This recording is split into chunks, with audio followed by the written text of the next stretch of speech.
Okay, y'all, we've got snow forecast for Tennessee, and you know what we do in the South when the forecast snow? We make soup. I've got some beef stew on. I'm going to show you right here. Look at that. Got that meat cooking there. It's getting good and tender for me there. All right, what I'm going to do now, get situated here, and I'm going to get my potatoes peeled and my onion and get it in there. This is going to be some good stuff here. Okay, let me get something to put my potato peelings in real quick. Okay, I like to peel my potatoes over the sink because I don't like a big mess. I like to clean as I go. So I've got about, I don't know, let's see, can y'all see those? I have to adjust that just a little bit for you. I've got probably, I don't know, 6 or 7 here potatoes, and I'm just going to go ahead and I'm going to peel them. But they're calling for snow. They're saying we're going to get around anywhere from 2 to 5 inches. Last time they called for that, we got a dusting, so we'll see. I don't much care for the snow, but I know the young'uns are going to be excited to be able to go out and play in it and go sledding, have snowball fights and stuff like that. But the good thing about late February snows like this is that in this part of the country, we know they ain't going to stay around too long. It's supposed to be back up in the 40s and 50s by this weekend, so we'll be all right. But I'm peeling my potatoes here, and I get them peeled, and then I dice them up and put them in this beef stew. I've had my meat cooking about 2 hours. Put these potatoes and onions and carrots in there, and then we'll let that cook about another hour to an hour and a half, and then we'll make us some cornbread muffins. Those would be good. But not excited about this snow, but like I said, I know the young'uns are, and you know, we have to be real careful with in it. We don't want to get out there and slip and fall and hurt ourselves. And but anyway, I like to see the young'uns play in it in our subdivision here, and all of my grandkids, they're pretty much too big. Well, they got jobs, most of them, well, except 2. But anyway, then I like to look at pictures and videos and stuff on Facebook of the kids playing in it. So, but anyway, I'm getting my potatoes cut up here, and my hands, you can see my hands there. You can see that finger there. It's not in good shape. It's hard for me to peel potatoes anymore. And somebody said, well, just buy them pre-diced, but they're just not as good. I've tried it, and I just rather just go ahead and tough myself through it and get these potatoes peeled on my own. Just got a couple of more here. But anyway, so we're getting in late February here, and March will be here before you know it. Be excited about that. Start working in flowers, and might even do me a little garden this year. I don't know if I do a garden. I do the little raised bed gardens because I can't bend over and do much anymore. If I sound kind of winded, it's because I'm recovering from RSV. Me and my husband, we've had it for, I don't know, let's see. I'm on my 2nd week. It'll be 2 weeks, well, almost 2 weeks. My husband's been sick about a week with it. So we're recovering. We're getting there with it. It's not fun, I'll tell you that. Okay, I'm going to go ahead, turn you around here. Whoops. Sorry about that, kids. But I'm going to go ahead and I'm going to wash these potatoes. I don't want dirty potatoes in there. So I'm going to go ahead and wash my potatoes up and get them ready to dice up here. And, all right. I don't like using, I'm just an old-fashioned girl here. I just carry me around a little salad plate and do a lot of my chopping on. because I like for it to be easy to clean. And sometimes I use the wooden cutting boards, then I don't know, it seems like that it's hard to get them clean. But if you can tell, I'm still a little bit winded here. And I'll get you over here because I'm going to get over here and start dicing my potatoes. But this CRSV, I'm telling you, it's tough. But I'm going to show you a little bit. I don't know if this is the way y'all dice them, but like I said, my hands, they have a lot of problems with my hands. My meat's over there just boiling away. So I don't know, dice them up an old-fashioned way, I guess, here. These potatoes are a little tough. But anyway, maybe this is the only one that's tough. But this RSV, it's rough stuff, especially for the aging and for little ones. And so I'm pretty sure I know where I got it. I think I got it at a little store that I go to here close to my house. I think I got it from a lady that worked there because she was sick a couple of weeks ago, and I went in there and I thought, man, she sounds rough. And she gave me back my change, and I'm like, ooh, better not forget to use my Germ-X. And I get to the car, and I got to talking to her, and guess what? I forgot to use my Germ-X. And RSV, this stuff is very contagious. Very contagious. And we like a lot of taters in our beef stew. I don't know what I keep seeing over there on that stool and that camera. But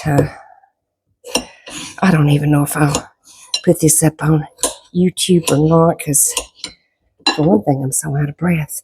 But this RSV, I'm telling you folks, this stuff is tough. Mine started off as a kind of like just a gnawing headache, real sore throat. My throat was worse than anything, and I don't know, I might have got too many potatoes here, y'all. And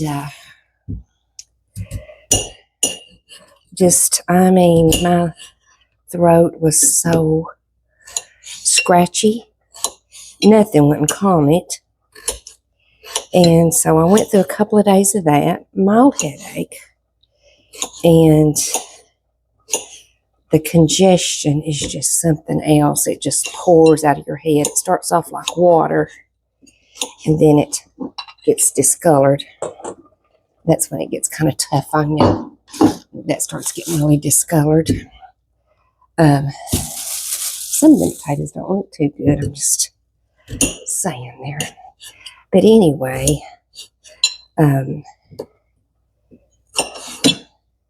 went to the doctor right away because it was a Thursday whenever I first got sick. And I thought, well, I'm going to go on to the doctor for the weekend.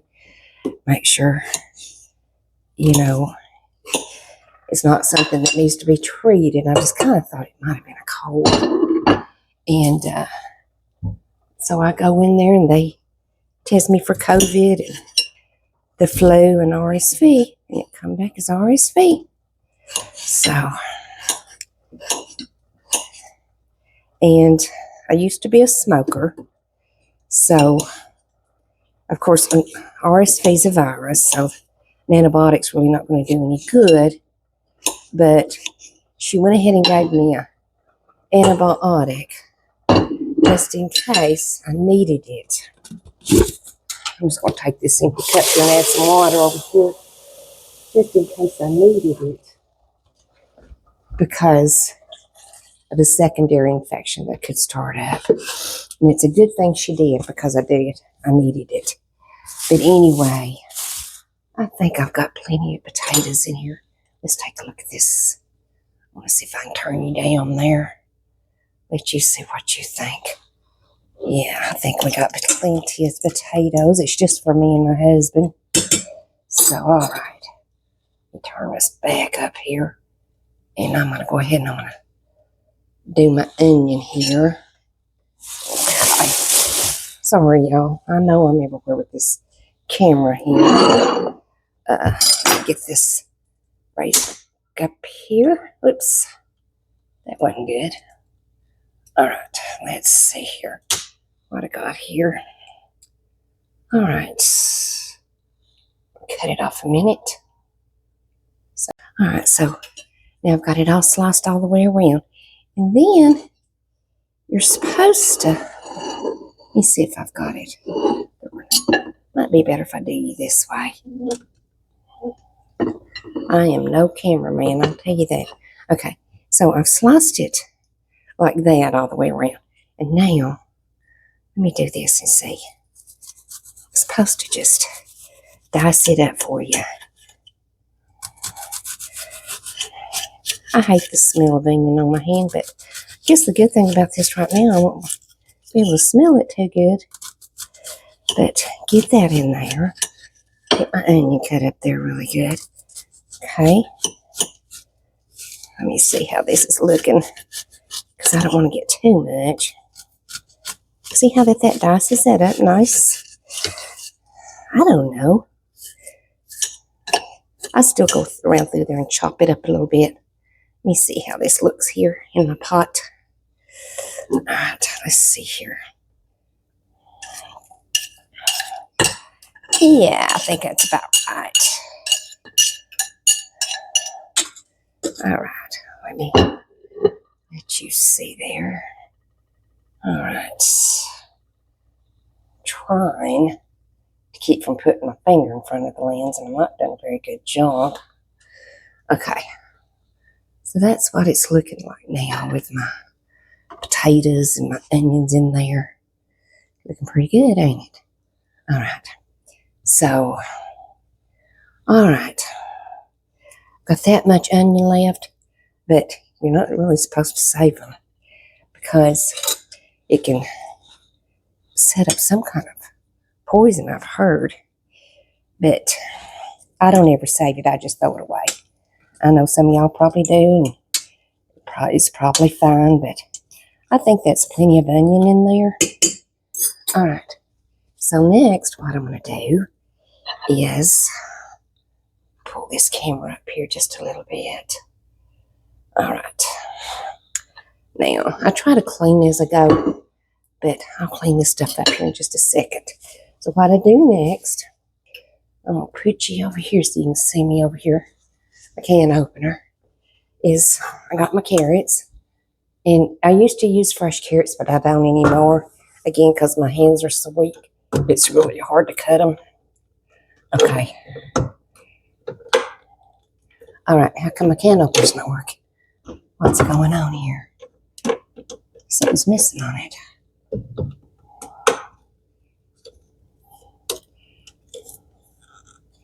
All right. Let me turn that off. All right. Something happened to my electric can opener. So I'm going to have to get out the old-fashioned one here and find it. Sorry, y'all. Okay, I got my old KitchenAid. Here we go. Have to open it the old-fashioned way if I remember how to use this thing. All right, there we go. Ooh, I'm getting hot. All right. So here we go. I'm going to make some cornbread here in a little bit. Show you how I make my cornbread. What I do is I drain these just a tad because I got plenty of water in my soup in there. So I drain them just a little bit. All right. There we go. There you go. And I'm going to pour those right in there. Makes it nice and colorful. All right. Here we go.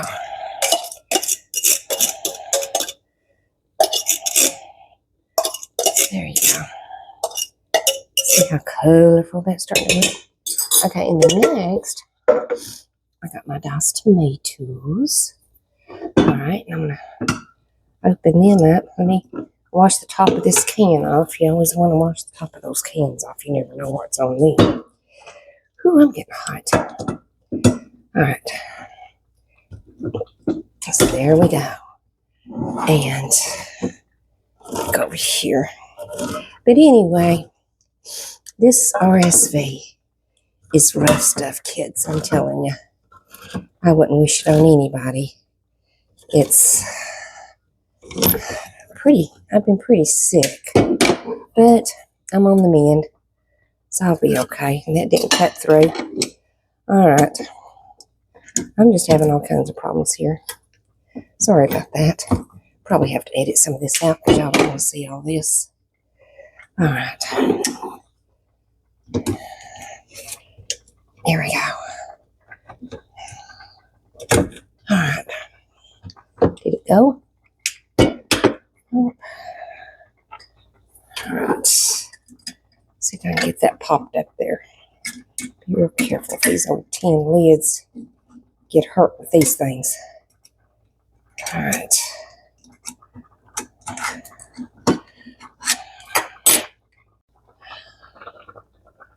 Did you start recording again? I think it did. Okay. Still fighting with these tomatoes. All right, see if we can get those out.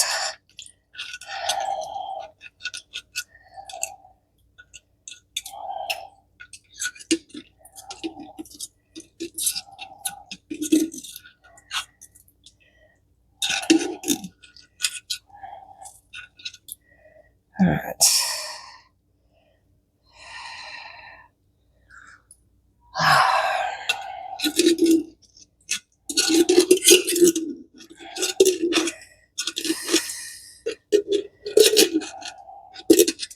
All right.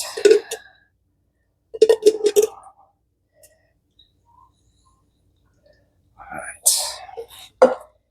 That was a mess. All right. So now, let's see here.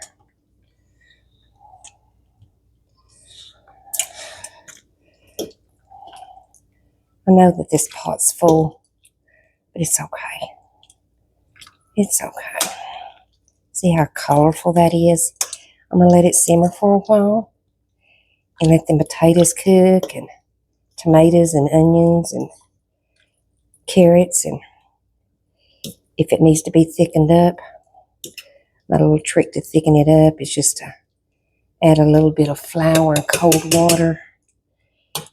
But sometimes I do and sometimes I don't. It just depends on how it cooks up. Okay, we'll be back to make cornbread.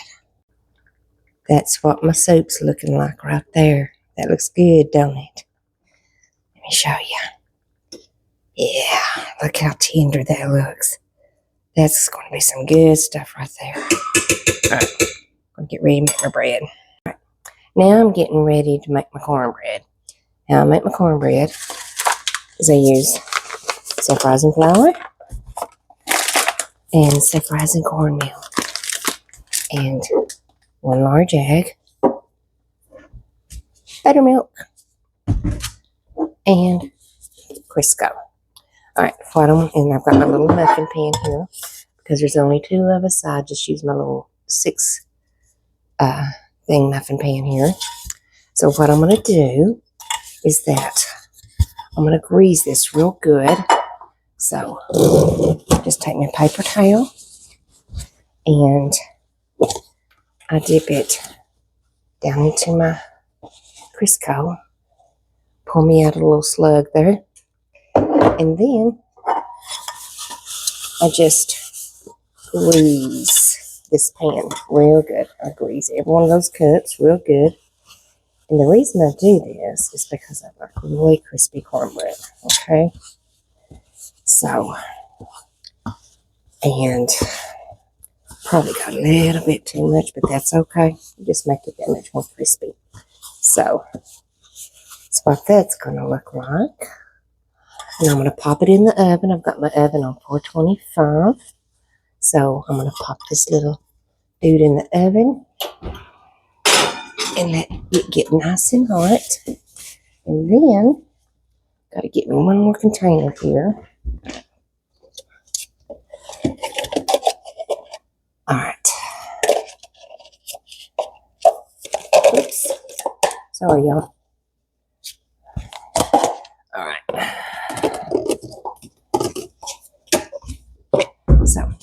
get one container. Let me get me a spoon out here. Just get just a regular tablespoon. And put me about a tablespoon of shortening in a bowl. And I'm all thumbs. Pop it in my microwave for about 30 seconds. Alright. And then I'm ready to start mixing my flour and my meal. Let me, my hair pulled back. The reason I wear my apron is because my hair falls out all over the place. And we've pulled a few out of the food before. Not good. Okay, here's my cornmeal. So I'm an old country cook. So what I do is I'll just pour me enough in here. I just need to make 6 muffins, okay? That's the reason I got this little bitty bowl here. All right, this right here. Okay. I don't know how much that is. Maybe a cup. Maybe. Okay. And then I need to put this stuff in my cash because I've been threatening to do that forever. I haven't got around to it. Probably put me about, I don't know, not hardly a half a cup of flour just to give it a little bit of a softer texture so it's not so gritty. Get this microwave to shut up. Alright. Needs to go just a little bit more. Maybe another 15 seconds. Alright. So I'm going to go ahead and I'm going to mix up those dry ingredients. I think I got too many, to be honest with you. We'll go ahead and mix those up. Alright. Move back here so you can see how I'm doing that. Okay. Large egg. I'm going to go ahead and put my egg in. Alright. Let me get this microwave to hush. Alright. So I just mix my egg in there. Move back here so you can see. Just mixing it in there. You want your egg to be mixed in dry ingredients most of the time in your bacon, or I always do. I don't know this last talking on economics. Alright. See, just kind of mix in the dry stuff there. See how I'm still breathing? Alright. Here's my buttermilk. Okay. Whole buttermilk. I always use whole milk. I know a lot of people don't. I need to shake that up because sometimes it's a little clumpy. Okay. And again, I just guess. So I'm gonna pour. Oops, that is. I don't know if that's frozen or that might be frozen because it's in the back of my refrigerator. It smells like buttermilk. Alright. Yeah, it's just when it's shook up good. See, I don't know, probably maybe a quarter of a cup or so. Alright. Half a cup or so. I don't know. Trying to let you see that consistency there. I think I've got too much is the problem here. Okay. See, add just a tad more. Alright. And it's still pretty thick. So I've probably got way too much, but that's okay. It's okay. Not anything to fret about. Okay. Got my fancy smancy mixing bowl there. Okay, I'm going to go in and I'm going to pour in just a little bit of melted shortening here. That was probably, I don't know, a third of a cup. Maybe, maybe not. Go ahead and put that in there. Alright. And I'm going to have to turn this stew off. It's going to start scorching if I don't. Alright. See my consistency there? Just a little bit too thick. If I keep adding buttermilk, it's going to make it just a little thicker. What I'll do toward the end here, I'll go ahead and add me just a little water. Okay. I don't know, that was probably half a cup of water. Kind of give it a little better consistency because the buttermilk can make it kind of thick. See how the consistency changed? Yeah, that's about right there. Okay. So you know what? Alright. I'll let you see this. Always look at the bottom, make sure I got everything. Alright, see that? That's about the consistency I do my cornbread in, okay? All right. So what I'm going to do next, I'm going to grab this muffin pan. I'm going to turn this around a little bit so maybe you can see what I'm doing over here. I'll turn that down. Maybe you can see what's going on. I'm going to get this muffin pan out. All right. So here's my muffin pan all nice and hot. Okay. So here it's sizzling. All right. And then I just take and I dump just a tablespoon in there. See? And fill it about 3/4 of the way full. Okay. I like my cornbread real crunchy. That's the reason I do muffins more than anything, because I like that crunch on all sides of it. And like I said, I made just a little bit too much, but it's not a big deal. I do have to pour it down the sink because I'm not much on keeping stuff. I know some people keep it, and I probably should, but we don't eat cornbread that often. I'm afraid to touch that. I'm afraid that'll burn me. I'll take my paper towel and squeeze. All right. So, now, this is what it looks like going in the oven. And I've already got my oven preheated to 425. And they're gonna be so good. They're gonna be so good. I promise you they're gonna be good whenever they come out. And I can't wait to show them to you. Give you one more look at my beef stew there. Look at that. That is so good. Man, that's good. Love beef stew. Okay. All right. So, show you the cornbread here in just a minute. It's going to be about 15 minutes. It's going to be good. Okay, here's my snowstorm meal. There's my beef stew. Look at this cornbread. This is what I'm talking about, y'all. This cornbread right here, I just pulled it out of the oven. Look at that. See how it's crispy on all sides? That's good. That is some good stuff there. Okay, we're going to go eat supper. Thanks for watching.